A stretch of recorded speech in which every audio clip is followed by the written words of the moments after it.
नमस्कार, स्वागत आपका हरियाणा न्यूज 24 पर। मैं हूं प्रिंस लांबा। हरियाणा प्रदेश के अंदर मंत्री अरविंद शर्मा के सहकारिता डिपार्टमेंट में, सहकारिता विभाग में उस समय हड़कंप मच गया जब एंटी करप्शन ब्यूरो यानी कि एसीबी की टीम ने रेड मारकर दो अधिकारियों को एक साथ रंगे हाथों रिश्वत लेते हुए धर दबोच लिया, पकड़ लिया और उठाकर अपने साथ गिरफ्तार करके ले गई। अब ये दोनों अधिकारी किस मामले में रिश्वत ले रहे थे और कैसे जो है एसीबी को इसका पता लगा, कैसे एसीबी ने दोनों अधिकारियों को रंगे हाथों दबोच लिया, विस्तार से आपको बताते हैं। बता दें कि इस मामले को लेकर गांव पाडला के रहने वाले कैथल जिले में मांगेराम ने एंटी करप्शन ब्यूरो की टीम को शिकायत दी थी। वह अपने पोते अभिमन्यु को चतुर्थ श्रेणी यानी कि डी ग्रुप कर्मचारी की नौकरी लगवाना चाहता था। इसके लिए पैक्स में करीब 2 साल पहले भर्ती निकली थी।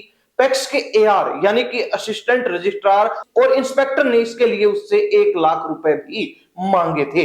मांगेराम ने आरोप लगाया कि उसके पोते अभिमन्यु से पहले भी एआर ऋषि महाजन और इंस्पेक्टर जसबीर ने रिश्वत लेकर करीब 8 से 10 युवाओं को नौकरी लगवाया था। सभी युवा 8 से 10 तक क्लास ही पढ़े हुए थे। इनमें से किसी से 2 लाख तो किसी से 3 लाख तक की रिश्वत ली गई थी। मांगेराम ने बताया कि उन्होंने पहले 70,000 रुपए इंस्पेक्टर जसबीर को दिए थे, मगर ये लोग लगातार डिमांड बढ़ा रहे थे। उसके पोते को नौकरी लगवाने के लिए दिए गए 70,000 भी फंसते हुए नजर आए, तो उसने इसकी शिकायत एसीबी से की और इसके बाद एसीबी ने पूरे मामले में जाल बिछा दिया। शिकायत के बाद एसीबी की टीम ने पीड़ित मांगेराम को 30,000 रुपए देकर एआर यानी कि असिस्टेंट रजिस्ट्रार जो कि पैक्स में था, उससे मिलने के लिए, उसको पैसे देने के लिए भेज दिया। मांगेराम कोऑपरेटिव सोसाइटी कैथल पहुंचा और असिस्टेंट रजिस्ट्रार ऋषि महाजन से मिलकर उसके हाथ में 30,000 रुपए थमा दिए। इसी दौरान एसीबी की टीम ने उसे गिरफ्तार कर लिया। इसके बाद इंस्पेक्टर जसबीर को भी अरेस्ट कर लिया गया और गिरफ्तारी के बाद एसीबी इंस्पेक्टर सुबे सिंह ने बताया कि एआर ऋषि महाजन और इंस्पेक्टर जसबीर को रंगे हाथ पकड़ा गया है।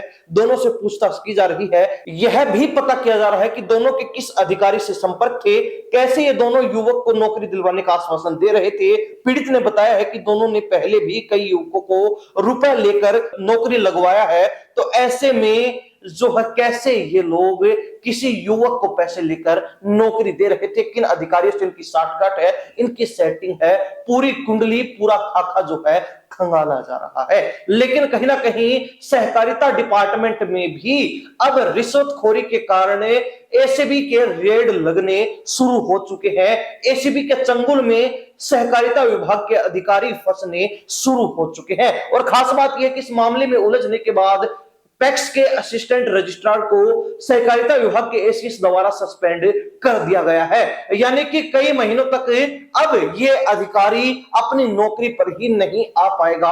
तो ऐसे में कहीं ना कहीं उसकी नौकरी पर तो तलवार लटक गई, लेकिन साख पर भी बट्टा लग गया, इज्जत भी मिट्टी में मिल गई कुछ हजार रुपए के लिए। खास बात यह है कि सहकारिता विभाग ने इस मामले में तत्परता दिखाते हुए तुरंत अधिकारी को सस्पेंड कर दिया, लेकिन कई महकमों में ऐसा देखने को बहुत कम मिलता है। लेकिन हरियाणा प्रदेश के अंदर भ्रष्टाचार व्याप्त है और बीजेपी इस भ्रष्टाचार को खत्म करने की कोशिश जरूर कर रही है, लेकिन खत्म करने में नाकाम है, पूरी तरीके से विफल हो चुकी है। बीजेपी का कोई भी हथकंडा भ्रष्टाचार को खत्म नहीं कर पाया है, जिससे यह स्पष्ट हो जाता है कि सरकारी महकमों में व्याप्त भ्रष्टाचार को खत्म करना बीजेपी के भी बस की बात नहीं है। खैर, सरकार अपनी तरफ से प्रयास कर रही है, वो अलग बात है। हरियाणा प्रदेश की जनता इस मामले को लेकर क्या राय रखती है, कमेंट के माध्यम से जरूर लिखिए। इन्हीं सब बातों के साथ मैं प्रिंस लांबा, हरियाणा न्यूज 24। नमस्कार, जय हिंद।